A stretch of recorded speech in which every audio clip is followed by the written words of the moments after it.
Mesdames et messieurs, bonjour et bienvenue dans nos Pinden. Nous vous remercions d'avoir pris le rendez-vous ce matin encore. Il est 6h30 et nous sommes là calés pour vous accompagner dans votre réveil. Jennifer Sativi, bonjour. Bonjour, heureuse d'annoncer. J'espère que vous êtes bien réveillés et que vous avez la forme ce matin. En tout cas, on essaie de tenir le coup. En tout cas, bonjour également à vous, chers téléspectateurs, et merci d'être au rendez-vous. Heureuse le disait, c'est encore parti pour 90 minutes et aujourd'hui, nous allons aborder un sujet intéressant et un peu sensible quand même. Oui. Nous allons parler de la grossesse précoce chez la jeune fille. On se demande quelle est la responsabilité des parents. En effet, le 11 octobre dernier, c'était la journée internationale de la fille heureuse. Effectivement, et lorsqu'on sait que selon l'organisation internationale, Plan international Bénin pour les droits des filles, on nous dit qu'une fille sur 5 chaque année donne naissance à son premier enfant avant l'âge de 18 ans. Il est important de faire le débat et on va en parler tout à l'heure. Quelles en sont les responsabilités? Elles seront certainement partagées, mais quelles sont les conséquences au niveau social et au niveau de la santé de la fille? On va parler de tout ça tout à l'heure. Mais mesdames et messieurs, ne vous inquiétez pas du tout. Votre émission va se dérouler comme d'habitude. Des informations utiles et de la bonne humeur. Mais avant tout ceci, voici les merveilles que nous vous proposons de voir dans notre pays.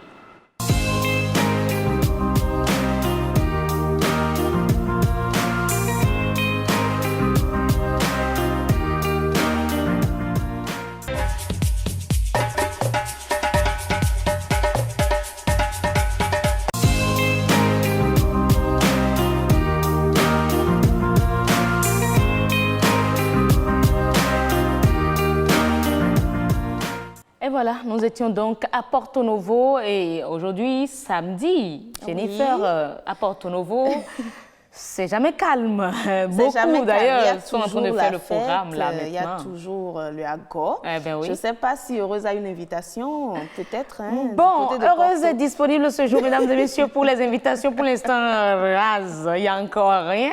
Mais on soutient tous ceux qui ont des funérailles, tous ceux qui ont des célébrations de mariage, de naissance et autres affaires.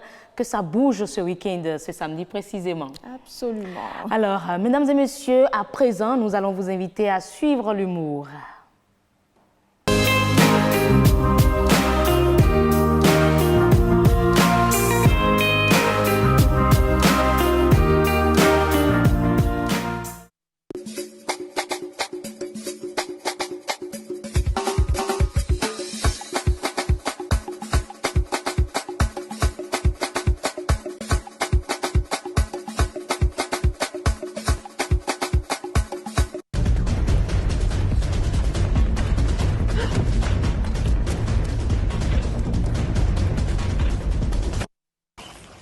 Faucon lunettes glorieuses appelle Agouti 2.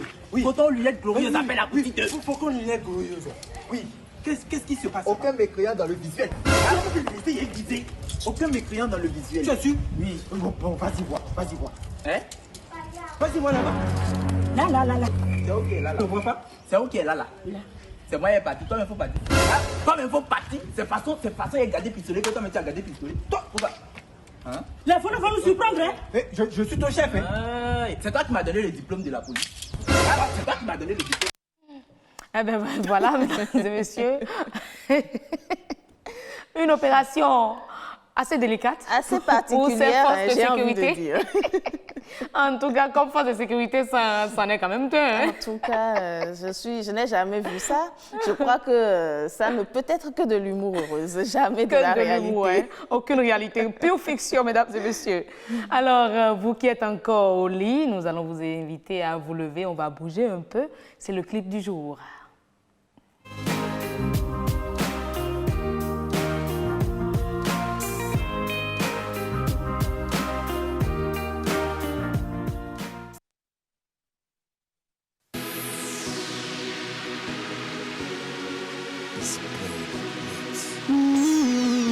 C'est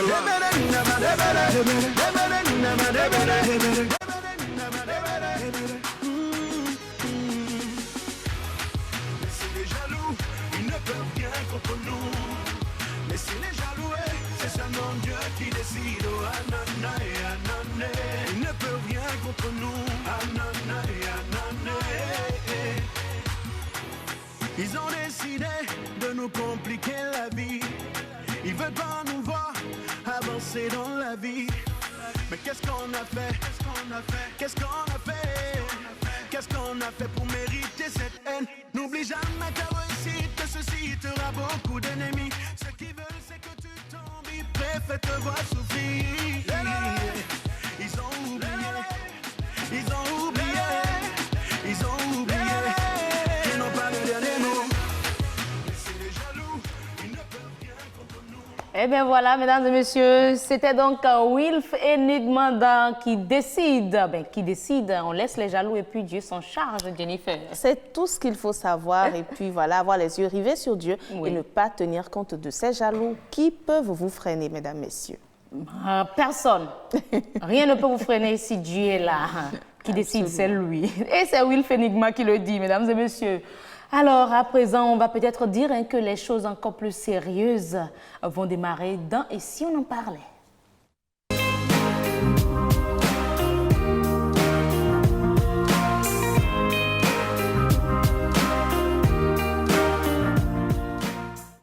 Le débat de ce jour, mesdames et messieurs, s'intéresse aux grossesses précoces chez la fille. Quelle est la responsabilité des parents? On l'a annoncé tantôt. Pour vous qui avez pris l'émission au vol, voilà le thème. Il faut quand même dire que près de 16 millions de filles âgées de 15 ans à 19 ans mettent au monde des enfants chaque année. 15 ans à 19 ans. Ça préoccupe, Jennifer.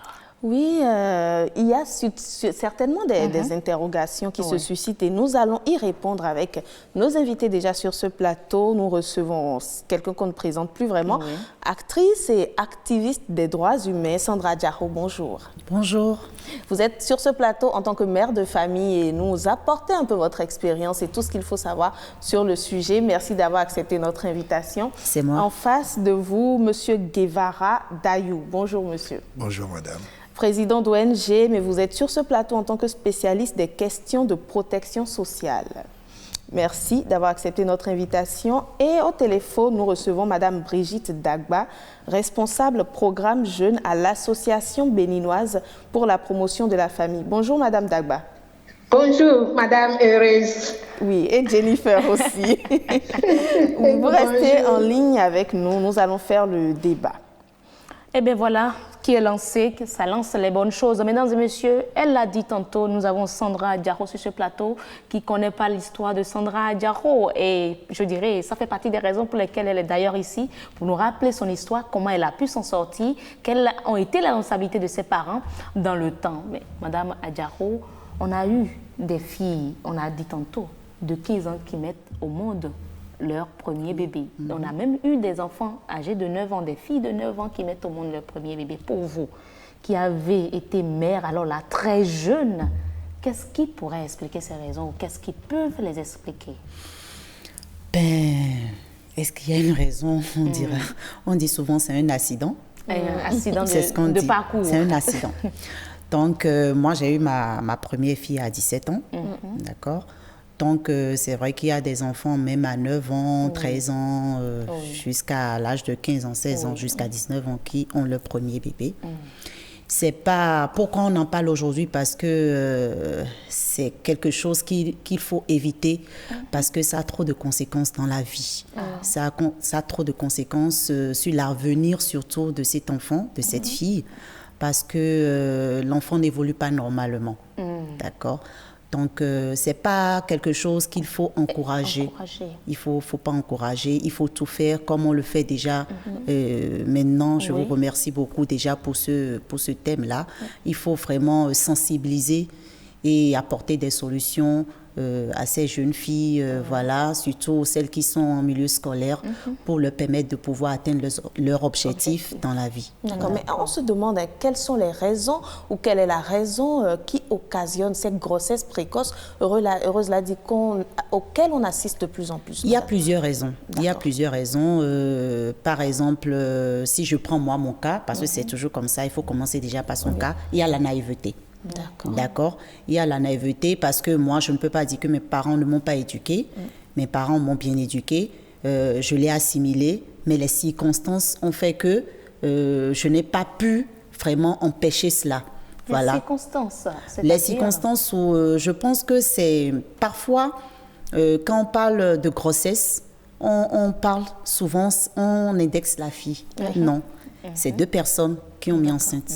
D'accord. Donc, la femme, elle tombe enceinte, mais c'est l'homme qui l'enceinte. Donc, du coup, l'éducation doit être partagée. Il faut éduquer les deux sexes, et la fille et le garçon. Donc, moi, par exemple, dans mon cas, je pense que c'est mon copain qui n'a pas voulu la protection. La protection a été faite, mais il l'a enlevée, en fait. Bon, les raisons sont là, je ne veux pas l'étaler ici parce qu'il est toujours là. Donc, du coup, il y a plusieurs raisons qui amènent... souvent, ça ne dépend pas de la fille. Ça dépend parfois des garçons. Et puis aussi, il y a aussi la naïveté qui amène les filles à se laisser aller, à ne pas être responsables. Elles vous parleront d'amour. Peut-être qu'elles sont amoureuses, elles n'arrivent pas à... L'amour est aveugle. Voilà, l'amour est aveugle. Il y a aussi, par exemple, si... Bon, moi, aujourd'hui, je suis une mère de famille, j'ai 3 filles. Et à part l'aînée que j'ai eue, dans le temps, j'ai eu 2 autres et je suis mémée. Oui. Voilà, déjà. L'aînée a déjà un enfant. Oui, c'est... Ah ben dis donc, ça passe vite, hein. Ça passe très vite. La toute jeune mémée, alors. Elle a 25 ans, donc... elle a 25 ans, ça passe très vite. Et puis, voilà, donc... on dira que voilà, c'est peut-être l'éducation qui a manqué à l'enfant et tout. Et aussi, ce n'est pas que l'éducation. Il y a la société aussi qui joue un grand rôle. Parce que même si les parents éduquent leurs enfants, parce que moi, ce n'est plus mon cas, mais si les parents éduquent leurs enfants et l'enfant même assimile l'éducation, la société, ses amis, ses copines, son entourage, peuvent lui conseiller autre chose. D'accord. La modernité, écoute, pourquoi et tu as quel âge, tu sais, tout le monde a un copain, il faut avoir un copain, des trucs.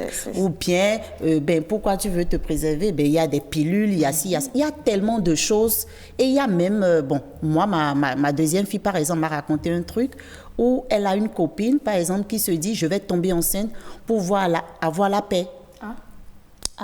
Parce que pour elle, on ne la respectait pas. Donc, elle veut tomber enceinte pour devenir responsable parce que quand tu tombes enceinte, tu deviens une femme responsable, tu es maman et là, elle aura la paix. Ça, c'est certainement dû à l'influence des copines. Il faut voir. Peut-être pas les copines, peut-être elles-mêmes, je ne sais pas, mais là, c'est la psychologie qui peut nous expliquer la raison pour laquelle. Donc, il y a de multitudes de raisons qui existent. Voilà, qui amène les enfants à tomber enceinte. Voilà pour la femme, Monsieur Adjaro. Monsieur Dayou. On a Madame Adjaro. Monsieur Dayou, voilà pour la femme. Elle est allée jusqu'à dire que quand on parle de grossesse, on ne voit que la fille. Et effectivement, partout, c'est la fille.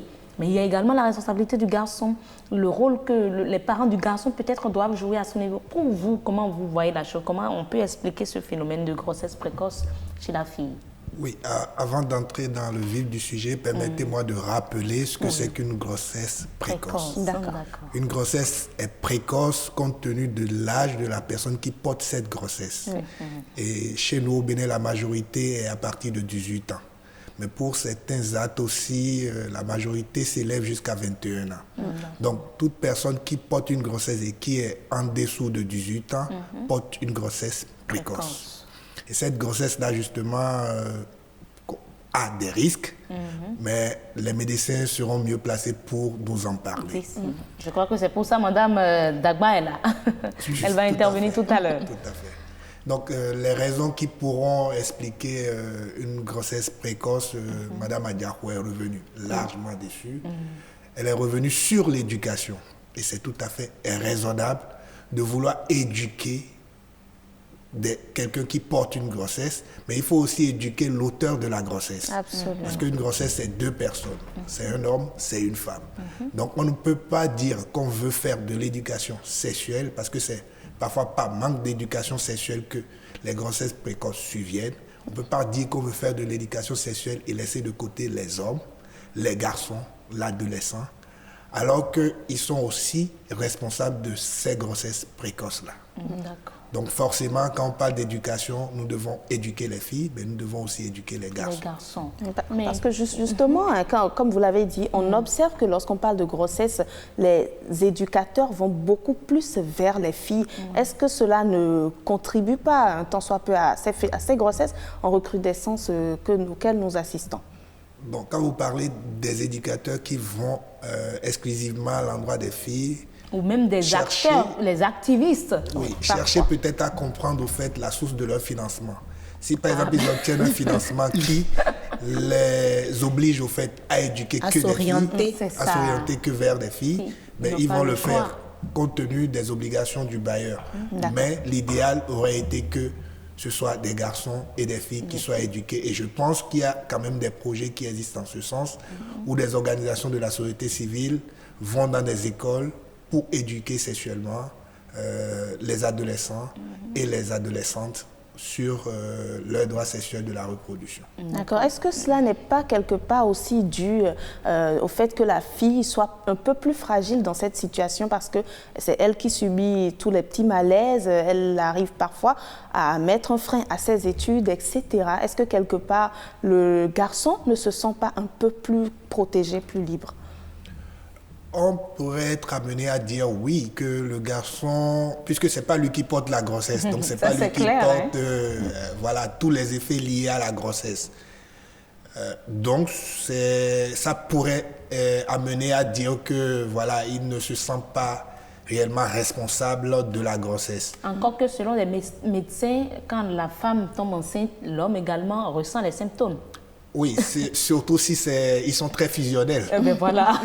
Donc, on pourrait être amené à dire que voilà, les garçons vont se sentir irresponsables compte tenu de ces grossesses, mais tout dépendra au fait du cercle familial dans lequel le garçon vit.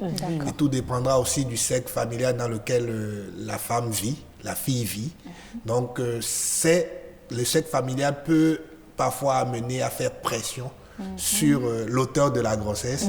Donc on ne peut pas dire tout de go que voilà, l'homme peut se sentir irresponsable par rapport à la grossesse.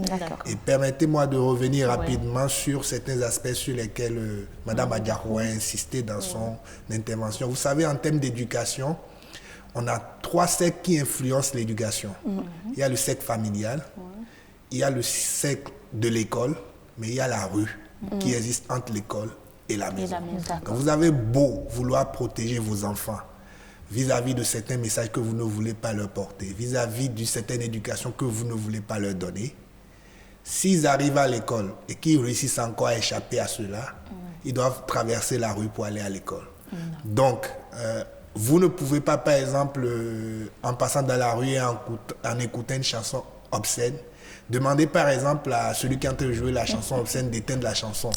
Votre enfant aura eu le temps déjà d'écouter la chanson. Donc, c'est juste un exemple que je viens de donner. C'est juste pour dire au fait qu'il y a 3 cercles qui influencent l'éducation d'un enfant.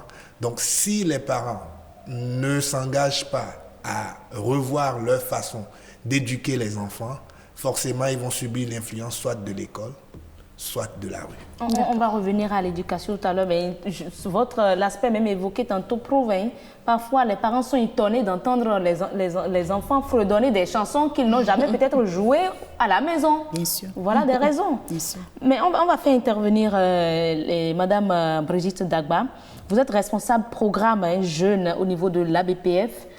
Vous êtes beaucoup plus sur le terrain. Oui. Est-ce que vous retrouvez toutes ces causes évoquées par nos invités à travers les questions ou les réponses que ces filles interviewées, interrogées vous donnent? Oui, je pense que c'est une réalité. Nous n'allons pas en douter.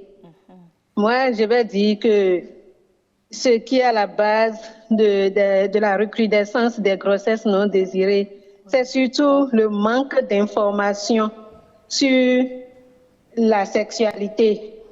Et puis parfois l'insuffisance, les impunités des acteurs de grossesse.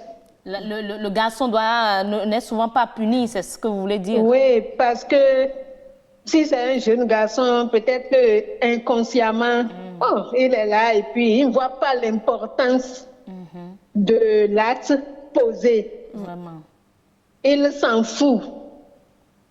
Jennifer a parlé tantôt d'irresponsabilité. Voilà, c'est la fille qui porte le lourd fardeau. Donc, s'il y a relation sexuelle précoce sans protection, automatiquement, il y aura la grossesse. D'accord. Mais est-ce Donc, oui. Oui, est-ce que c'est toujours évident parce qu'il y a quand même des actions, des sensibilisations qui sont faites, mais lorsque la fille, la jeune fille se retrouve dans certaines situations, Madame Adjahou a donné tout à l'heure un exemple où elle est très amoureuse par exemple et puis elle ne répond plus de ses sens. Dans ce cas, est-ce que la lutte arrive quand même à porter ses fruits? Si elle est très amoureuse, oui, et qu'elle ne réfléchit plus vraiment, par exemple. Facilement, elle glisse. C'est ce que nous pouvons dire. Et les dégâts sont là. D'accord. C'est un sujet vraiment délicat et très complexe. L'adolescente est vulnérable. Et si, entre griffes, cette question d'amour tombe dedans, parce qu'en ce moment-là, bon, on se croit tout permis alors que ce n'est pas le moment de développer ce genre de relation. Mais voilà que la période influe sur leur comportement. La période d'adolescence influe sur leur comportement. Elle se considère, ou il se considère comme déjà grand, adulte, alors que ce n'est pas le cas. Et ils vont à l'acte. Les informations non fiables qu'ils reçoivent sur les réseaux sociaux, ils prennent le mauvais côté de tout ce qui se passe sur les réseaux sociaux et ils avancent, ce qui ne les arrange pas du tout. D'accord. Mais Madame Dagba, quelle attitude un parent doit adopter face à sa fille ou son fils adolescent, et sa fille plus précisément, pour l'empêcher de tomber dans ces pièges-là? Est-ce qu'il faut lui dire directement ce n'est pas la période, il ne faut pas avoir de copains, ou est-ce qu'il faut plutôt lui suggérer certaines méthodes? Voilà, les parents ont un grand rôle à jouer, surtout au moment de la période de l'adolescence. Depuis d'abord depuis l'enfance tout petit, les parents doivent apprendre à connaître leurs enfants, à voir un peu leur comportement, comment ils ou elles agissent, quelles sont, par exemple, leurs fréquentations, comment ça évolue chez eux sur le plan de la sexualité. Parce que l'éducation, elle doit être progressive. Au fur et à mesure que tu apprends à connaître ton enfant, tu dois pouvoir lui donner des notions appropriées. D'accord. Ce qui n'est pas très facile pour les parents, vu le côté tabou du sexe. Donc, beaucoup de parents ont des difficultés pour jouer ce rôle vis-à-vis de leurs enfants. Ce qui fait qu'on vit dans un cercle vraiment très vicieux qui ne favorise pas l'épanouissement des enfants. D'accord. Mais aujourd'hui, nous avons les parents qui sont pratiquement pas à la maison. À peine ils passent 2 heures de temps. Certains quittent même avant que l'enfant ne se réveille. Et l'enfant s'est déjà endormi avant qu'il ne revienne. L'enfant est livré à la société, livré à l'école, à la société. Mais cet enfant qui est livré à lui-même, on a des enfants qui ont 9 ans et on fait des enfants, on en a parlé tantôt. Quel type d'information on peut donner à ce type d'enfant-là? À 9 ans, quelle information lui donner? On se pose la question. Il y a des mères qui ont de tout petits enfants. Il faut commencer à quel âge? Voilà. Les parents, effectivement, qui ne restent pas du tout à la maison, ça c'est un cas, fragilisent vraiment leurs enfants.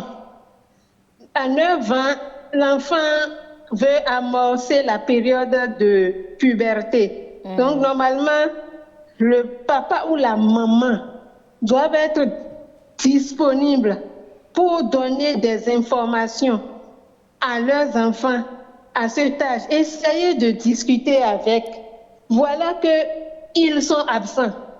Donc l'enfant n'a pas du tout d'informations. Peut-être si l'enfant fouille sur les réseaux sociaux ou peut-être à l'école, si ils reçoivent de bonnes informations, c'est tant mieux. Maintenant, si ce n'est pas la bonne information, voilà les dégâts qui commencent par tomber. D'accord. Madame Dagba, mais quel est l'âge idéal pour parler à son enfant? Vous avez dit qu'il faut connaître l'enfant, mais est-ce que c'est à 7 ans? Est-ce que c'est à 3 ans? Vous avez dit depuis la tendre enfance. 3 ans, Oui. 2 ans? Ok. Chaque période de croissance de l'enfant correspond à un message. D'accord. Donc, je pense bien que les parents doivent aller à l'école des parents modèles. Si ce n'est pas le cas chez eux, s'ils n'ont pas l'information, ils doivent recourir aux informations fiables dans les structures qui offrent ces opportunités. D'accord. Et on apprend tout doucement à parler avec son enfant, à savoir les mots qu'il faut placer au bon moment.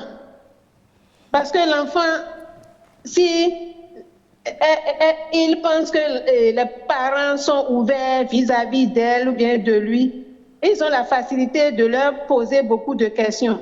Et aux parents de répondre aussi adéquatement à leurs questions pour pouvoir permettre leur épanouissement. Mais si ce dialogue n'est pas instauré, ça pose un problème. Donc moi, je dirais que c'est à tout âge qu'il faut donner des informations. Oui. Déjà à 3 ans. Même si c'est à 2 ans, si l'enfant parle déjà et arrive à te poser une petite question liée à la sexualité, tu dois être en mesure de lui répondre avec Je ne les vous arrête mots. pas, Madame Dagba, mais nous avons la majorité des parents n'ont peut-être pas reçu l'éducation là. Qu'est-ce qu'ils vont Bien dire sûr. à l'enfant? Ils n'ont pas bénéficié d'une telle éducation. Papa n'a jamais mis la maman d'aujourd'hui au centre des discussions pour dire voilà, aujourd'hui c'est comme ça. Encore que... C'est- Tout à c'est fait. une réalité. Madame Adjaro veut intervenir. Oui. D'accord. Je dis, y a pas. Je pense que tout parent, tout être peut éduquer sans aller déjà avec quelqu'un. On est né- L'éducation sexuelle, Ben, de bien ça, on sûr, parle. dès que tu nais, tu vois ton sexe. Donc c'est toi-même qui apprends à le connaître avant même d'aller à l'école. Donc du coup, il n'y a pas que le langage même verbal. C'est pas le langage même les yeux communiquent. Tu peux communiquer avec tes enfants avec les yeux. Tu peux communiquer avec des gestes et tout.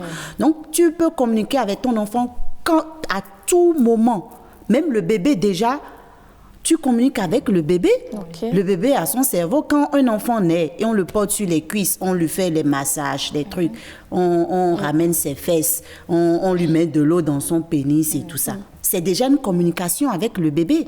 Et puis Ma maintenant, question quand demeure. l'enfant commence par les langages, l'enfant aussi est en train de se découvrir. Donc l'enfant voit maman, c'est quoi ça? Tu vas lui expliquer, c'est ça, c'est ton sexe. Mais le mal est que la maman ne dit pas ça ou le papa ne dit pas ça. Souvent, en même temps, on dit, on lui tape les doigts, on dit non, ne touche pas à ça. Oui, mais ça, au fait, là, c'est propre à la personne. Donc, c'est en ça que la dame demande à ce que Madame Dagba dit, il faut aller vers des centres qui existent déjà, qui puissent conseiller. Par exemple, en Europe, quand tu veux mettre au monde un enfant et le père et la mère sont invités dans des centres pour recevoir de l'éducation, pour accueillir ce bébé. Donc, on leur apprend à communiquer avec l'enfant et tout. Donc, toutes les différentes phases par lesquelles on passe. L'enfant à tel âge, il faut lui dire ci et ça apprend. D'accord, mais est-ce que, monsieur Dayou, c'est toujours évident? Le parent a peut-être bien envie d'accompagner son enfant, d'éduquer son enfant sexuellement, mais on se demande comment ça se passe. Si, par exemple, l'enfant ne vous demande rien et que vous voyez qu'il a peut-être 7 ans, voire 9 ans, est-ce qu'il faut l'appeler pour dire, bon, aujourd'hui, nous allons avoir une éducation sexuelle? Comment on peut procéder? C'est pas évident. Je trouve déjà qu'un enfant qui ne demande rien à ses parents, c'est qu'il doit forcément avoir une crise de confiance entre l'enfant et ses parents. Parce qu'un enfant est généralement ouvert. curieux, Oui. ouvert et il discute, pose beaucoup de questions aux parents. Donc quand un enfant commence par ne plus poser beaucoup de questions, soit parce qu'il a peur des parents, il a peur de leur réaction, il a peur de ce qu'ils lui diront, Il a peur du fait qu'on peut le taper ou pas. Donc cet enfant commence par se renfermer sur lui-même. Et là, il commence par se tourner vers d'autres personnes qui peuvent lui apporter des solutions ou lui donner les réponses les plus idoines. L'éducation d'un enfant est un processus très complexe. Il n'y a pas une école standard, un modèle standard où voilà, on peut dire que c'est ça, on peut appliquer. Ce que vous allez forcément appliquer à X, vous allez l'appliquer à Y, ça ne va pas réussir. Cependant, à partir déjà d'un certain âge, l'enfant commence déjà à prendre conscience de la différenciation de sexe. C'est-à-dire, il sait que tel c'est le sexe, son sexe diffère du sexe de sa petite sœur. Le garçon prend conscience que son sexe diffère de celui de sa petite sœur. Et déjà, sous d'autres cieux, l'éducation sexuelle commence déjà à partir de cet âge-là. C'est vrai que dans nos structures africaines, dans nos sociétés africaines, nous n'avons pas encore atteint cette étape-là. Mais comme nous subissons aujourd'hui l'influence massive des réseaux sociaux, nous n'avons plus aujourd'hui le choix, nous devons réadapter notre façon d'éduquer nos enfants et commencer déjà au fait par les éduquer comme cela se doit à l'éducation sexuelle. Donc je ne peux pas dire au fait qu'il y a une catégorie d'âge par laquelle il faut le faire, mais c'est le parent au fait qui doit pouvoir, en suivant et en prêtant attention aux changements qui s'observent chez son enfant, savoir à partir de quel moment il doit commencer par discuter avec son enfant. Et moi, je prends souvent du temps à discuter avec mes enfants. Et vous n'êtes pas sans savoir que les abus sexuels aujourd'hui, qui sont aussi parfois des causes de grossesse précoce, nul n'est à l'abri nulle part, que ce soit dans une école, que ce soit dans la rue ou même dans le cercle familial. Donc je prends souvent, moi par exemple, du temps à discuter avec mes enfants pour savoir si X ou Y ou quelle personne a eu à leur toucher, par exemple, leur partie génitale. Ou voilà, donc c'est souvent... Ça fait un peu bizarre de poser la question, mais, il faut le faire. Ça ne fait pas peut-être bizarre, parce que voilà, c'est des discussions qu'il faut avoir avec ton enfant. Mais quand vous dites ça et l'enfant vous dit, ben non, mais pourquoi tu demandes ça? Comment il va... On touche... Mon CV, pourquoi? Oui, parce que... Quelle réponse donner? Oui, ça, tu lui donnes une réponse et tu lui donnes un cas. Peut-être que tu as eu un cas pareil et puis voilà et tout. Voilà. Et tu profites, tu lui expliques que nul n'a le droit de le toucher. Donc, c'est justement des occasions déjà comme ça qu'il faut déjà commencer par sensibiliser nos enfants et les amener au fait. Et si justement il vient te rapporter ce genre de cas, il ne faudrait pas te montrer violent, il faudrait te montrer compréhensif, parce que la prochaine fois, si tu te montres violent, la prochaine fois, forcément, il va se renfermer sur lui-même et il ne va plus au fait te livrer ces genres de situations qui se présentent. Donc, au fait, il y a plusieurs façons et plusieurs techniques, au fait, pour pouvoir communiquer avec son enfant. Mais si un enfant, de façon spontanée, ne se montre pas ouvert à papa, à maman, voici ce que j'ai appris à l'école, à papa, maman, voici ce que les amis et moi, nous avons fait à l'école, ou si tu lui poses des questions et que tu n'as pas des réponses comme cela se doit, il faudrait que tu commences par te poser des questions, parce qu'il y a forcément une crise de confiance qui s'est déjà installée entre l'enfant et ses parents, parce qu'il a peur au fait de leur dire ce qu'il a peut-être fait de sa journée, de leur dire ce qu'il a eu à faire, parce qu'il a peur de la réaction. De la réaction qu'il aura. On va écouter, mesdames et messieurs, l'avis des citoyens, les usagers de route que nous avons recueillis ici même. C'est les parents. Puisqu'il y a certains parents, dès le jeune âge de leur fille, ils les laissent sortir. Et puis, là, certaines jeunes filles, même quand elles sortent, elles peuvent sortir le matin et revenir tout à fait sans que les parents ne leur disent rien, absolument rien. Donc, et de là, les filles commencent à avoir cette habitude. Et en deuxième position, c'est les filles elles-mêmes. Parce qu'il y a certaines filles qui, même quand elles ne sont pas scolarisées, elles copient leurs camarades qui sont scolarisés, puis, d'accord. Et puis, les sorties, ça ne leur dit rien. Elles sortent, même elles sortent pour faire 2-3 jours, sans que les parents ne disent rien. Donc, elles sont habituées comme ça. Et au finish, là, c'est des grossesses non désirées. La grossesse précoce, selon mon avis, la responsabilité dépend des parents et la jeune fille elle-même. Supposons beaucoup de jeunes filles d'aujourd'hui, les parents n'arrivent pas à assumer leurs besoins. Et par là, s'ils trouvent un gars qui leur fait des propos pour pouvoir les aider à petits coups, ils n'arrivent pas à résister par là.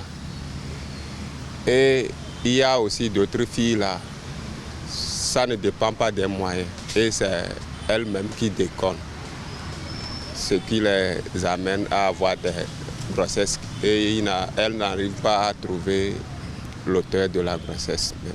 Le suivi, c'est au niveau des parents qui doivent savoir comment organiser leur enfant depuis le bas âge pour pouvoir éviter ce genre de choses.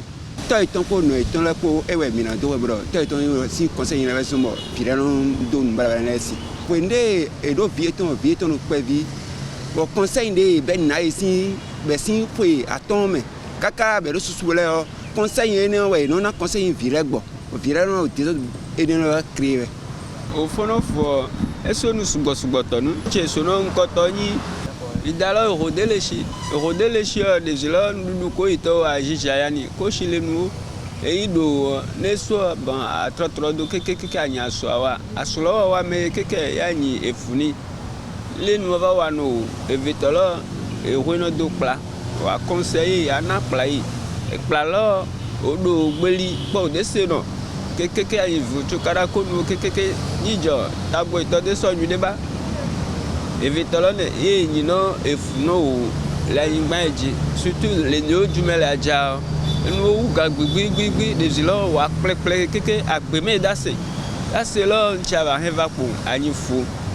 Il nous a été pour ya glo, la Yimbaji, il Tubejazila. Ya Mahakim, a Hawkwe Chacha, I know a Hawkwe Chacha, a Quilati, Hodibo. Et Edouard Soubon, Wassonasu, a été Zidji Volo. Ben voilà la vie de plusieurs citoyens de différentes régions d'ailleurs. Et ils ont évoqué quand même des cas que nous n'avons pas évoqués ici même.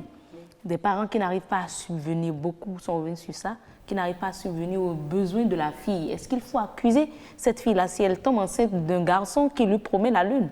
Monsieur Guevara, Monsieur Dayou Guevara. Oui, je ne pense pas qu'une situation de vulnérabilité devait être cause de grossesse. Et comme on l'a dit, c'est un problème d'éducation. Parce que si on sensibilisait nos adolescents et nos enfants comme cela se doit, je pense que peu prendraient le risque de se laisser tomber grosse précocement.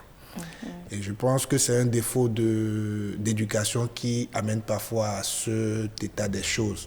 Ce n'est pas parce que vous êtes vulnérable, ce n'est pas parce que vous êtes issu de parents vulnérables que forcément vous allez entretenir des rapports sexuels non protégés, et que vous n'allez pas savoir qu'il y a des méthodes de contraception qui existent et que vous allez vous laisser tomber grosse de façon inconsciente et après gérer les conséquences comme cela se doit. Et c'est vrai que dans l'élément, ils sont revenus aussi sur le cas des mariages précoces et qui aujourd'hui sont très condamnés.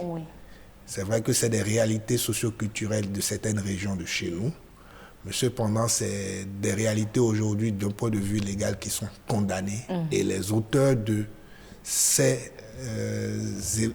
infractions-là sont poursuivis et encourent les affres de la loi.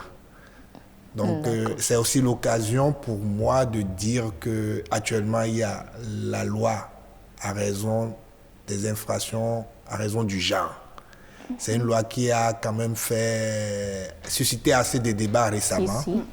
Et c'est une loi qui tombe à pic et qui tombe très bien parce qu'elle vient renforcer l'arsenal juridique qui existe aujourd'hui et qui protège au fait les enfants, les adolescents. Et justement, grâce à cette loi et avec ce que nous apprenons de cette loi, on n'aura plus à constater ces cas d'irresponsabilité de personnes qui enceintes. Ça va être de moins en moins fréquent. Et les personnes seront placées maintenant devant le fait accompli, devant leurs responsabilités. Ils vont devoir assumer, ils vont devoir encourir des peines privatives de liberté, ils vont devoir... voilà.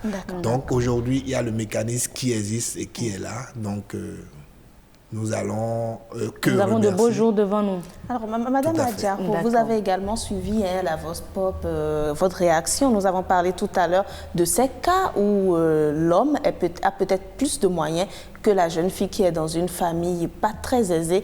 Et Monsieur Dayou a parlé des contraceptions, mais est-ce que parfois cette grossesse n'est pas voulue par la jeune fille?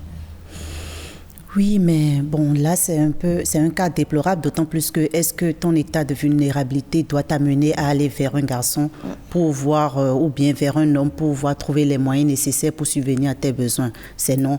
Donc, c'est pas un truc à encourager. Je pense qu'il y a plusieurs manières de procéder pour pouvoir s'en sortir. Si il faut trouver l'argent, est-ce que c'est pour la période de, bon, je ne sais pas, pour ton cursus scolaire, ce dont tu as besoin, tu peux quand même en parler aux gens, et même si les parents n'ont pas, essayer d'en discuter avec d'autres personnes pour qu'ils t'aident à pouvoir sortir de cette situation. Donc, c'est ceux qui cherchent la facilité qui vont vers les hommes pour trouver le moyen de s'en sortir. Donc, pour ça, dès que tu vas vers un homme, si l'homme t'exige d'aller au lit avec toi, avec ou sans préservatif, tu es obligé d'accepter pour prendre. Donc, forcément, il y aura des cas de grossesse, c'est malheureux, mais bon. Et c'est en ça que l'éducation même des garçons et même des hommes est très, très, très importante. Parce qu'un homme, déjà, qui voit une jeune fille qui n'est pas majeure, qui vient vers lui, déjà ne doit pas se permettre d'échanger un truc pareil, il doit pouvoir l'éduquer. Mais bon, ça, c'est un autre sujet. Parce que c'est des sujets, moi, qui me choquent souvent, parce que c'est pas tout à fait normal que des choses comme ça se passent.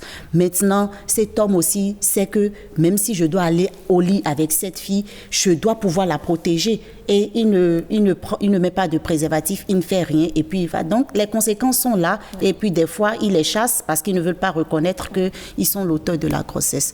Voilà, mais donc... est-ce qu'on va accuser? C'est vrai qu'on nous dit que 9 grossesses sur 10 enregistrées sont issues des couples, de ménages. C'est que les mariages forcés, quoi. C'est dans le mariage que ces grossesses-là surviennent.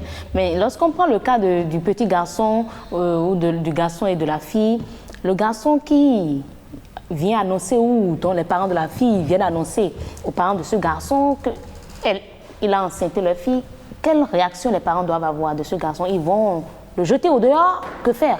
Oui, il y a plusieurs cas. Il y a des parents, il y a des garçons, par exemple, les parents du garçon qui rejettent... On rejette le garçon? Qui rejettent la fille, déjà, qui dit qu'ils ne connaissent pas cette fille n'est jamais venue chez eux, machin, ils ne la connaissent pas.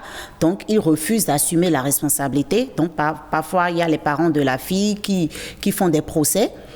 Et il y a le garçon même qui refuse carrément pour dire qu'il n'est pas l'auteur. Si c'est la peur, si c'est si, on ne sait pas. Il y a des cas même où, quand les parents sont informés et ils sont au courant. Si je prends par exemple moi ma situation, mes parents étaient informés après et ils ont informé les parents du garçon. Mais après, le garçon même, il réfléchit jusqu'à il a peur et il dit non, il n'est pas prêt à assumer. Voilà, parce que c'est des cas auxquels on a... Mais c'est ça, parce que... Qu'est-ce que les parents ont eu à faire de votre côté? Vous ont-ils rejeté? Non, pas du tout. Bien au contraire. Moi, ils m'ont bien accueilli. En tout cas, moi, ma grossesse s'est très bien passée parce que c'est d'abord ça. Comment je vais dire, dans ce scénario, il y a un être fragile et il y a l'autre qui est tranquille là. Celle qui est fragile, on doit pouvoir la soutenir, c'est cette fille. Parce que même si de l'autre côté, on la rejette, il faut que ses parents soient en mesure de l'accompagner. Parce que déjà cette fille, elle devient un être fragile. Donc il faut l'accompagner psychologiquement et tout, parce que des fois c'est ça les conséquences, c'est que la fille soit elle va avorter, elle peut décéder, soit elle fait l'effort avec toutes ses souffrances de garder la grossesse, mais après quand elle accouche, elle va jeter le bébé parce qu'elle dit tout ce que j'ai traversé, est-ce que je peux après supporter tout ça. Donc il y a beaucoup de conséquences. Mais le garçon aussi, on ne l'accuse pas.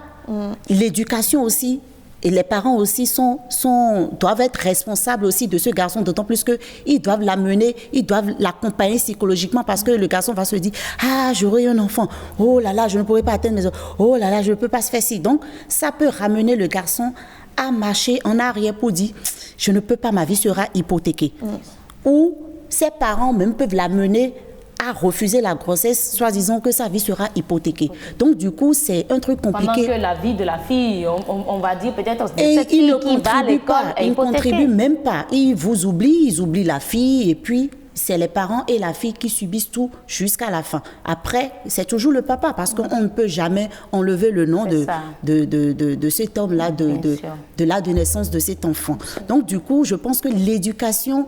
ça doit être une éducation à la base. Comme il avait déjà dit, il faut forcément qu'il y ait une communication parents et enfants. C'est très important. Parce que plus tu communiques avec ton enfant, plus tu connais l'enfant et tu sais déjà comment tu le prépares psychologiquement à tout événement de la vie. C'est très important. Et là, il a une base certaine. Maintenant, il faut aussi éduquer l'enfant sur le plan sexuel pour l'amener à comprendre les choses. Et puis maintenant, tout ce qui se passe sur les réseaux sociaux, si on parle des réseaux sociaux, les parents doivent profiter. Aujourd'hui, on dit, nous n'avons pas le temps, on est occupé, on est assis. Mais vous avez un téléphone. Et il y a tellement de choses qui se passent et qui passent dans votre téléphone. Donc, des fois, prenez ces cas et discutez-en avec vos enfants à la maison. Et ça vous permet aussi, en même temps, de vous éduquer et de savoir comment communiquer avec vos enfants. D'accord. Madame Dagba, aujourd'hui, quelles sont les actions concrètes que nous devons mener aujourd'hui pour réduire, si on ne peut quand même pas en finir avec, mais pour réduire les grossesses précoces chez les filles? D'accord, merci. Je pense que l'éducation sexuelle est très importante pour la fille comme pour le garçon. D'accord. Mais renforcer beaucoup plus chez la fille. D'accord. Parce que c'est la fille qui porte le fardeau très lourd. Maintenant, les parents ont vraiment le devoir d'accompagner les enfants, que ce soit filles comme garçons, dans l'éducation, depuis la maison, comme on l'a dit. À l'école aussi, on doit renforcer l'introduction de l'éducation sexuelle qui se déroule présentement. Il faut faire la mise à échelle, parce que c'est déjà dans beaucoup d'établissements, mais ça ne couvre pas encore tout le territoire. Donc, il faut la mise à échelle. Je pense que les acteurs que nous sommes réfléchissent beaucoup par rapport à ça. Mais pour beaucoup de parents qui ont des difficultés pour s'engager ou dialoguer avec leurs enfants, c'est toujours mieux de se rapprocher des centres de promotion sociale ou bien des structures avisées comme la BPF, la BMS et beaucoup d'autres structures qui s'engagent dans ce domaine pour les aider à avoir le langage qu'il faut, la manière de le faire, et ainsi ils pourront aider les enfants à mieux les éduquer dans ce domaine, parce que c'est très important. Il faut apprendre aux garçons la masculinité. Ce n'est pas parce que je suis fort ou je dois me montrer comme garçon que je dois aller au sexe avec une fille précocement. Ce n'est pas ça, être un garçon. Merci beaucoup, madame. Et aussi à la fille, il faut apprendre la féminité. La fille doit pouvoir être ferme, maîtriser son corps et savoir dire non au bon moment. Si c'est oui, il faut savoir que ton oui là est accompagné et ça peut t'amener sur de bons ports. D'accord. Nous allons lire les messages que nous avons reçus sur les réseaux sociaux à propos de la thématique. Le premier message dit ceci: bonjour chers tous. La recrudescence des cas de grossesse en milieu scolaire devient préoccupante. D'une part, certains parents en sont responsables et d'une autre part, je dirais la société. Les enseignants qui n'arrivent pas à discipliner leur troisième pied, ils sont là à influencer les filles et parfois les harcèlent, profitant parfois du faible niveau de rendement de ces dernières. Les filles, elles aussi, se font prendre dans ce piège à cause de leur fréquentation et amitié, à cause de ce qu'elles voient faire sans en connaître forcément le danger couru. J'ai évoqué la responsabilité des parents plus haut. C'est pour dire qu'il y a des parents qui ne jouent pas leur rôle. Ils n'assument pas. Sinon, comment comprendre que parmi ces victimes, il y en a qui n'ont pas le minimum vital? Je veux parler du petit déjeuner et de l'argent du petit déjeuner ou de l'argent du petit déjeuner, par exemple, qu'elles ne reçoivent pas parce que leurs parents n'en ont pas. Pauvreté ou précarité oblige. Mais quand l'enfant ne mange pas, elle peut tomber dans le piège d'un enseignant ou d'un autre homme ou garçon qui lui tend de temps à autre 100 francs ou 50 francs. Mieux, quel rendement peut donner ces filles si elles ne sont pas rassasiées? Parfois, elles n'ont pas les fournitures pour être au même niveau que leurs camarades et sont obligées d'aller faire études chez leurs camarades. Et puis, bonjour les dégâts. La liste est longue en tout cas. Les enfants n'ont pas demandé à naître. Les parents, au lieu de fuir leurs responsabilités, doivent au contraire les assumer et les affronter. La vie peut vous imposer parfois des conditions vraiment déplorables, mais il faut rester digne. Discuter suffisamment et sans tabou avec leurs enfants-filles, car nous sommes à l'ère de la mondialisation et de l'Internet. Plus de tabous. Leur donner et montrer des personnalités, des connaissances autour d'eux qui ont vécu dans la pauvreté, mais qui ont réussi malgré tout. Leur faire comprendre que la pauvreté est un état passager. Voilà, bref, ma petite contribution au sujet. Voilà. Et un autre message de Andrea Bachiumba qui nous dit « Il est su de tous aujourd'hui que les agressions sexuelles et sexistes sont légion. Les victimes de ce fléau sont majoritairement mineures. Les jeunes filles exposées en font les frais en tombant précocement grosses. Les parents, comme tout adulte, constituent des avant-gardistes, aussi sont-ils.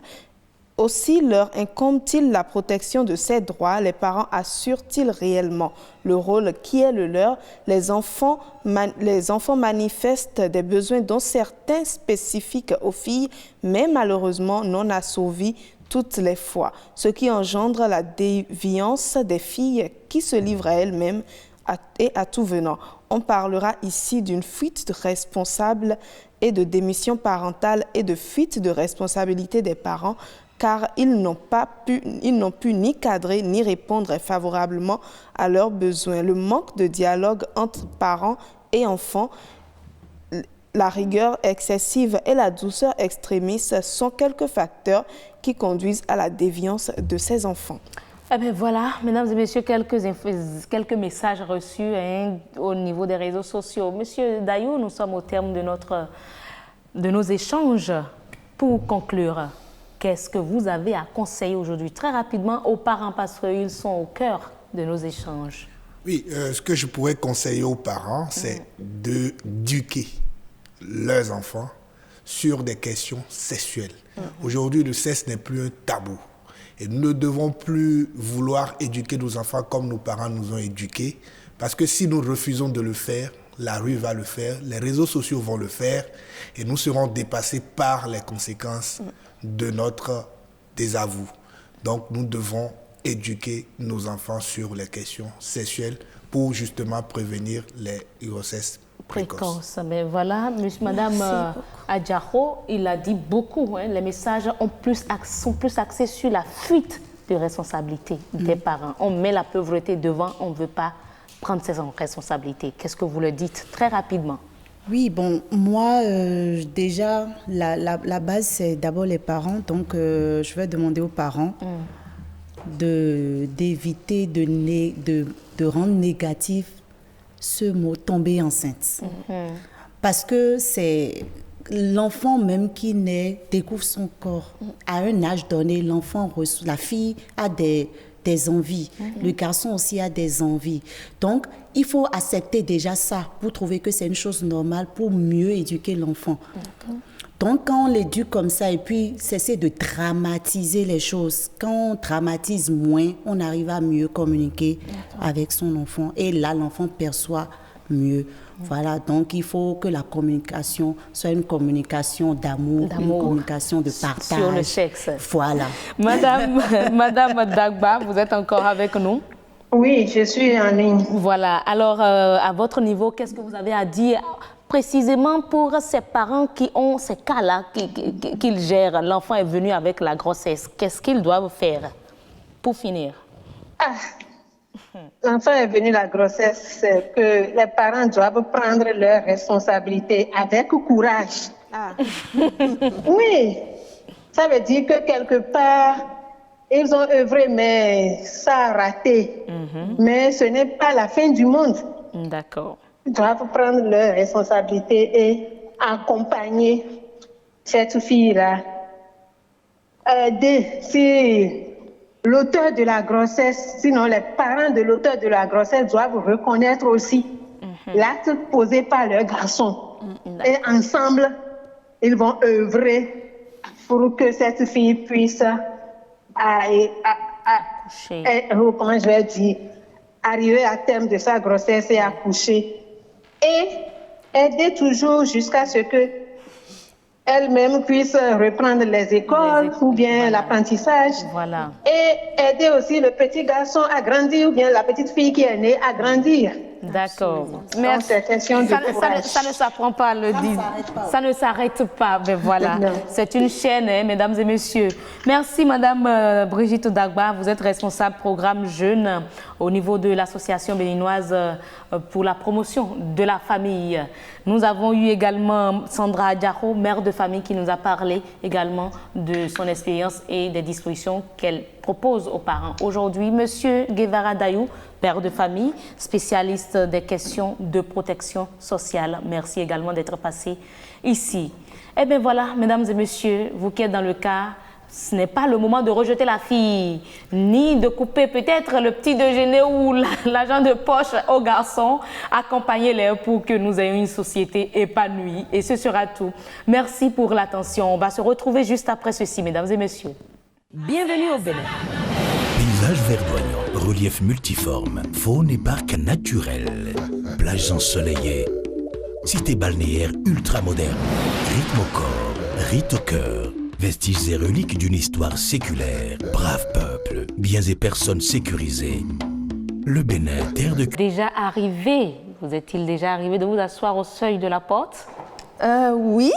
Oui, je me Savez-vous que c'est interdit? J'ai appris que c'est interdit. Ah ben, comme vous, moi-même, je l'ai appris. Hein, j'ai appris que c'est interdit. Mesdames et messieurs, on vous invite à découvrir ceci, cette interdiction dans nos us et coutumes.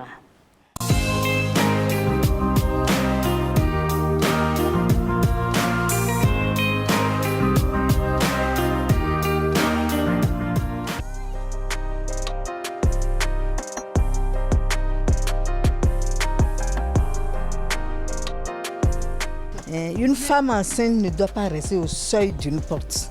Pourquoi? Parce que vous êtes enceinte, vous êtes au seuil d'une porte. Les mauvais esprits peuvent passer, ils peuvent se glisser en vous. Parce que tout passe devant le seuil d'une porte. Des bons esprits, de mauvais esprits, tout ça, ça passe au seuil de la porte.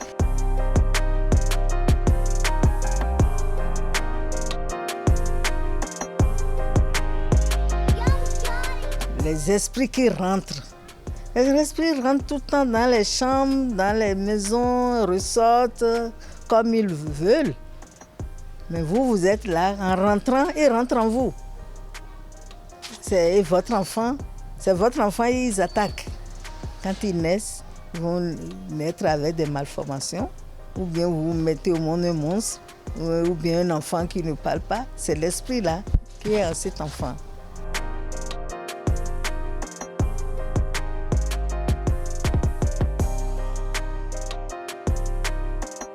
C'est une nièce à moi. Tout le temps, elle s'assoit devant sa porte. Même si elle veut rester dehors, juste devant le portail. On lui dit, on ne fait pas ça, c'est pas bon. Reste à l'intérieur, tu attends un enfant. Elle dit, mais tout ça, c'est des histoires. On lui dit, oh, tu vas faire Tohosu. Elle dit, non, quel Tohosu? C'est des histoires. Mais quand elle a accouché, elle a mis au monde un enfant qui ne sait pas lever.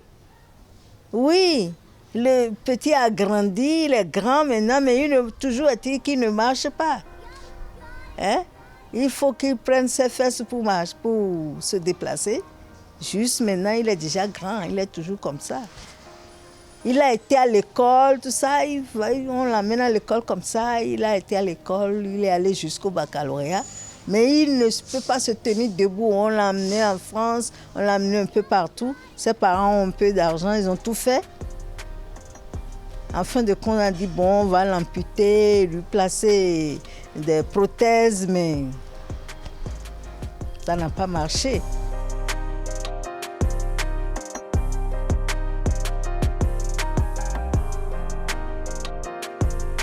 Il ne faut pas rester au seuil des portes, du portail, non. Quand vous êtes enceinte, ou bien si c'est devant la porte, vous voulez restez à côté de la porte, pas devant la porte, juste là où on passe pour entrer. On doit respecter ça. C'est important. C'est très important.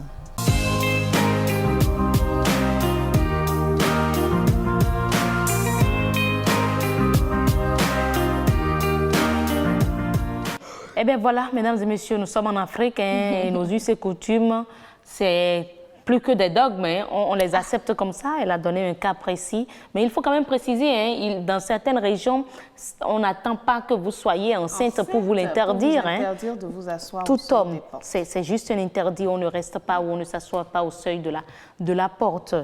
Mesdames et messieurs, nous allons vous inviter à présent à découvrir le prénom que nous vous proposons.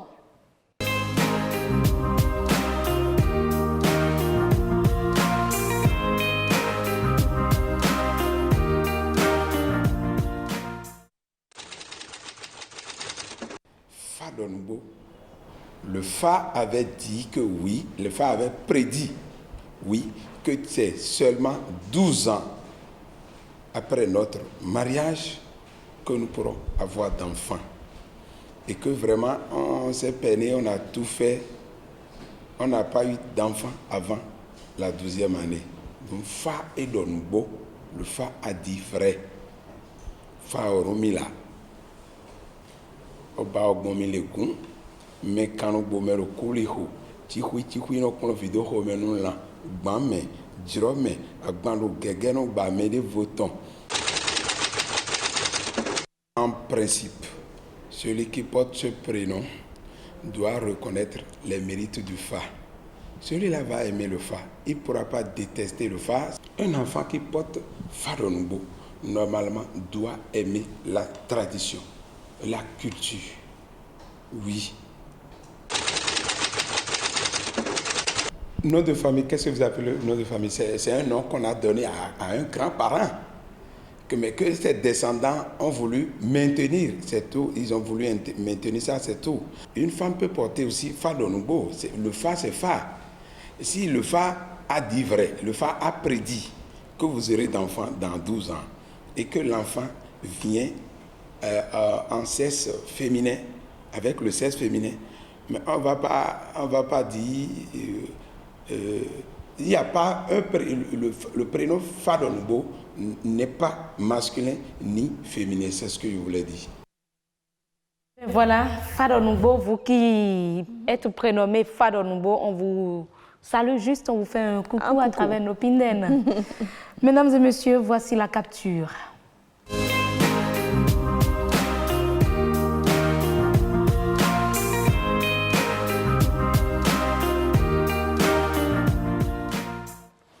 La capture du jour, Jennifer Sativi. Oui, nous allons suivre une discussion, une petite discussion en caricature entre un père et sa fille. Vous voyez la fille qui a le sac au dos, papa assis devant la porte de la maison, et la fille qui lui dit « Papa, je vais chez une amie étudier ». Et il lui répond « C'est ce que ta maman disait à ses parents pour venir me voir, retourne vite te coucher ». Ah, bon. J'espère que dans leur cas, Oui, comment la fille s'appelle? Peut-être Afi. Oui. Afi n'est pas une grossesse. J'espère pour elle aussi. Grossesse précoce. N'est pas ici d'une grossesse précoce. Mais heureuse, peut-être que Afi va vraiment étudier, hein, puisque c'est nous qui l'avons prénommée Afi. Peut-être que Afi va vraiment étudier. Est-ce que là, le papa n'est pas un peu trop sévère à force de vouloir la protéger de cette grossesse-là? À force de vouloir la protéger de cette grossesse-là, est-ce qu'elle ne rate pas des occasions d'apprendre vraiment? Bon, dans les deux cas, seul Dieu peut le dire, ou ça, seul leur cœur. Notamment le cœur de la fille peut nous confirmer si elle va vraiment étudier ou va voir son petit copain du quartier ou de l'école. Mais ce qui est sûr, comme papa dit, va vite te coucher, tu n'as pas le choix. Obligé d'aller se coucher. Études reportées malheureusement. Ah oui. Ou en tout cas sortie cachée, reportée, ça c'est sûr. Heureusement dans ce cas.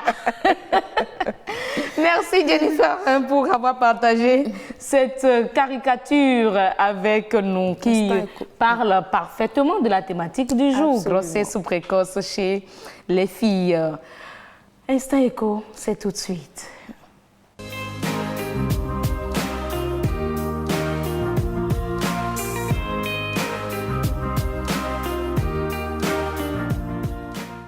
Aujourd'hui, Jennifer Sativi nous emmène acheter du clui-clui. Ah oui, oui. Vous aimez le clui-clui? Ah ben quand même. Oui, pourquoi?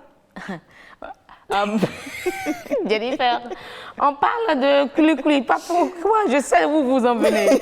Pas du tout, je tombe pas dedans. C'est une galette qui est assez aimée au Bénin, assez prisée et qui nécessite un long processus, on va en parler tout à l'heure, et elle est généralement produite par les femmes des régions d'Agonli, bien sûr, Abomey, Adja et Savalou. Vous voyez pourquoi je vous posais la question. Alors le clui-clui est produit de façon ancestrale et fait à base de l'arachide, très apprécié au Bénin, je le disais. Il est le résultat d'un long processus de traitement de l'arachide et il est beaucoup commercialisé et consommé au Bénin.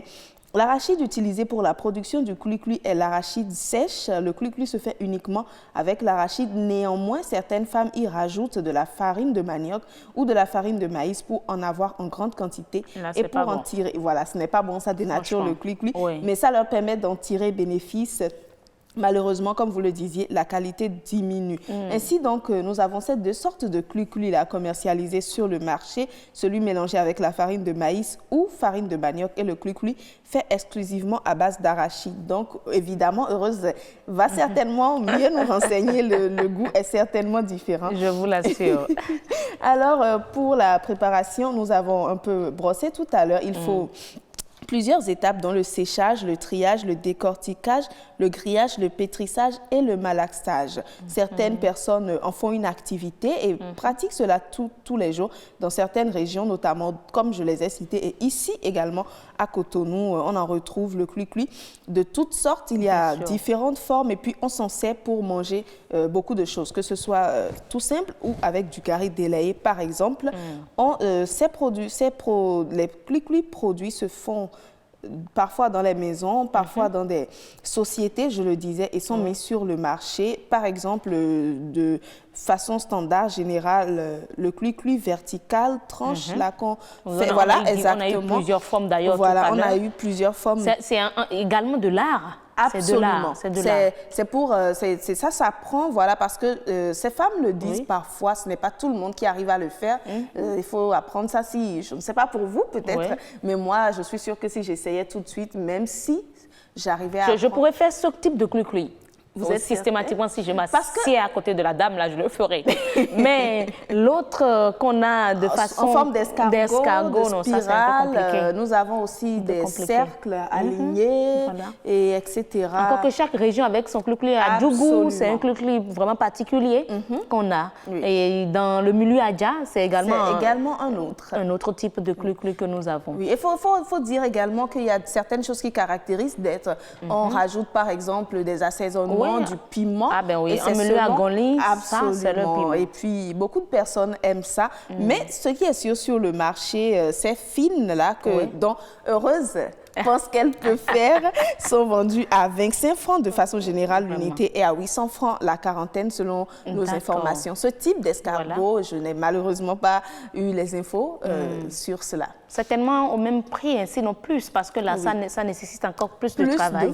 Plus de finesse. Et il y a de petits. Ah ben voilà. Il y en a de tout petits, comme des amuse-bouches. Absolument. Ah ben oui, ça c'est bien. Oui. Mais moi, j'aurais peut-être demandé aux investisseurs aujourd'hui qui nous suivent, qui veulent investir dans le Clucli, dans la fabrication, peut-être de voir l'aspect transformation, parce que tout ce que nous voyons, les tournages, vous en avez d'ailleurs fait, tout est encore à l'étape artisanale. Absolument. Est-ce que enlever l'étape artisanale, aller à l'étape industrielle va dénaturer le Clucli?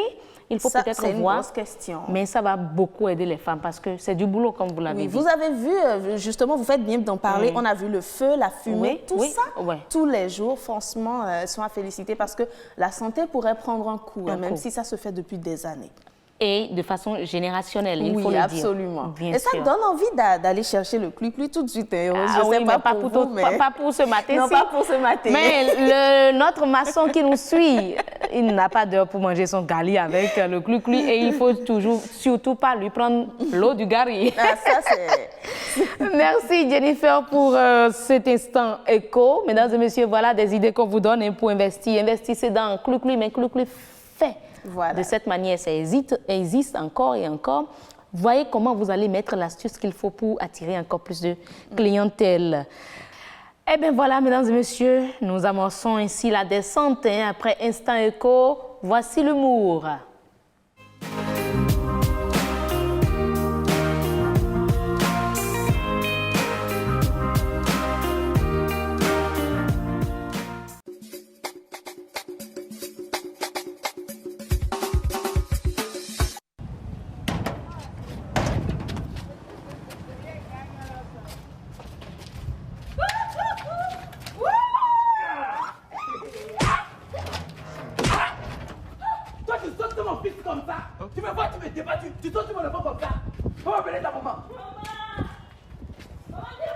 Celle-là.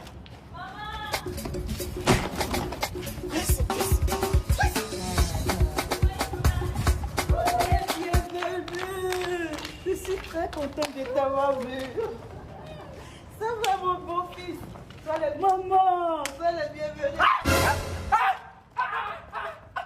C'est comme ça que vous saluez les gens ici. Vraiment, c'est des villageois, hein. C'est des villageois. Je te dis, cherche une fille de notre classe, tu vois. Tu vois, elle veut sauter, cette sauvage-là veut me toucher. Tu veux me toucher pourquoi? Les invités viennent chez toi, tu ne leur dis même pas, asseyez-vous. Elle-même, elle saute sur mon fils comme ça. C'est ce qu'elle a vu chez sa maman qu'elle fait. C'est bon. Prenez siège. Il était...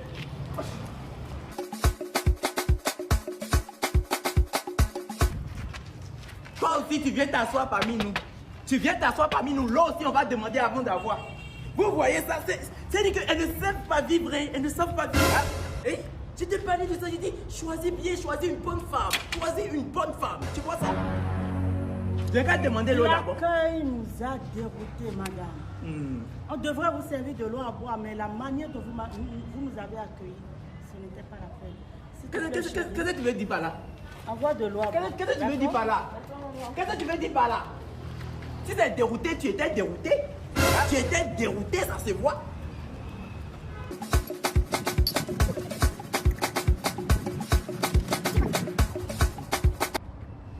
Ça, c'est l'eau de où ça? L'eau de pompe. C'est l'eau de pompe de où? C'est l'eau de pompe de l'État béninois, là, c'est ça qui est comme ça et puis ça sent comme ça. L'hygiène même est à revoir. Hein? Tu as vu où tu veux emmener le nom de notre famille? Toi, tu vois ton mari venir comme ça et puis on doit te dire d'aller emmener l'eau pour lui laver les pieds d'abord. C'est ton camarade? Chérie, il y a une bassine là, tu peux aller chercher. Tu as été élevé par les animaux. Ou bien c'est les animaux qui sont en train de t'élever. Ici, c'est la jungle et puis on est venu dedans. Je suis dépassé. Et puis tu laves bien son pied. Hein?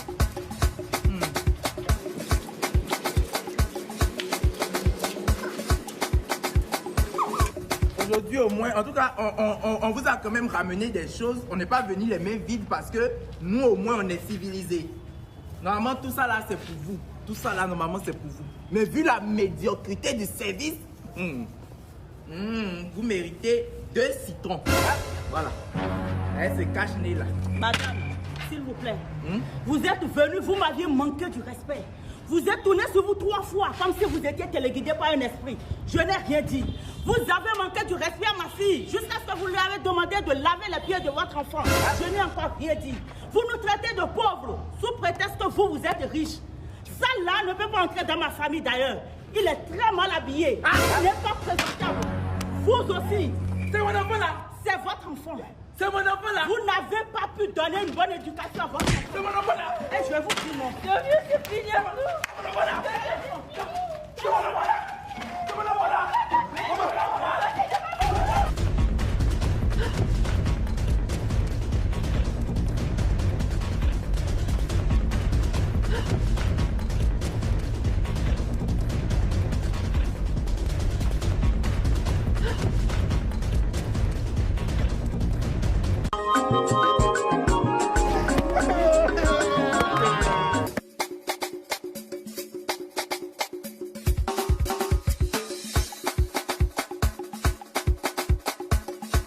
Eh bien voilà, c'était donc Frido Ido qui nous montrait un peu l'instant belle-mère. En tout cas. Hein? Chez Sabru, oui, au chez domicile Sabru. de Sabru.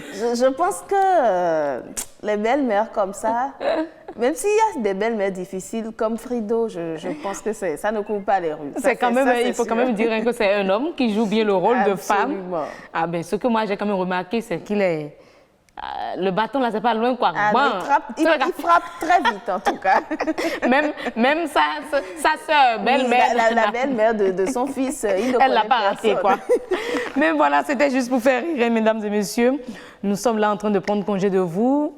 La seule chose qui reste à faire avant de partir d'ici, c'est le clip du jour et ça a commencé d'ailleurs avec notre réalisateur Ange Niquez Dorego. Et c'est donc Wilf Enigma que vous écoutez dans Qui décide? Qui décide? C'est ce que vous suivez tout de suite là même. Il ne peut rien contre nous. Laissez-les jalouer, c'est seulement Dieu qui décide. Oh, anana et anana. Il ne peut rien contre nous. Anana et anana. Ils ont décidé de nous compliquer la vie. Ils veulent pas nous voir avancer dans la vie. Mais qu'est-ce qu'on a fait? Qu'est-ce qu'on a fait? Qu'est-ce qu'on a fait? Qu'est-ce qu'on a fait pour mériter cette haine? N'oublie jamais ta réussite, que ceci t'aura beaucoup d'ennemis. Ce qu'ils veulent, c'est que tu tombes, ils préfèrent te voir souffrir. Ils ont oublié, ils ont oublié, ils ont oublié. Ils n'ont pas le dernier mot. Laissez-les jaloux, ils ne peuvent rien contre nous. Laissez-les jalouer, c'est seulement Dieu qui décide. Oh, anana et anana. Il ne peut rien contre nous. Anana et anana. Tu veux me voir tomber, tu veux me voir pleurer. Tu ne veux pas que j'arrive à ces destinées glorieuses. T'as menti, tu la verras se réaliser. Ce que Dieu a prévu pour moi, tu le verras se manifester. Évidemment, absolument, sincèrement. Vraiment, ils vont tous échouer. Ceux qui veulent pas me voir avancer. Ils vont tous échouer. Ceux qui veulent pas me voir avancer. Laissez-les jaloux, ils ne peuvent rien contre nous. Laissez-les jalouer, c'est seulement Dieu qui décide. Oh, anana et anana. Ils ne peuvent rien contre nous. Anana et anana. C'est seulement Dieu qui décide. Mesdames et messieurs, on vous demande aujourd'hui d'oublier les jaloux ce jour, ce samedi précisément, ne serait-ce que pour ces 24 heures, hein, mesdames et messieurs, oubliez les jaloux, laissez-les, seul Dieu décide, Jennifer. Absolument. Alors, ce sera donc tout pour nos Pinden de ce jour. On vous souhaite un très bon samedi. À demain. Comme toi-même. Marche dans la justice et tu verras tes ennemis échouer. Papa Michel, ils vont tous échouer. Échouer. Ils vont tous échouer. Échouer. Ils vont tous échouer. Échouer. Les ennemis vont tous échouer. Échouer. Ils vont tous échouer. Échouer. Ils vont tous échouer. Échouer. Dans cela,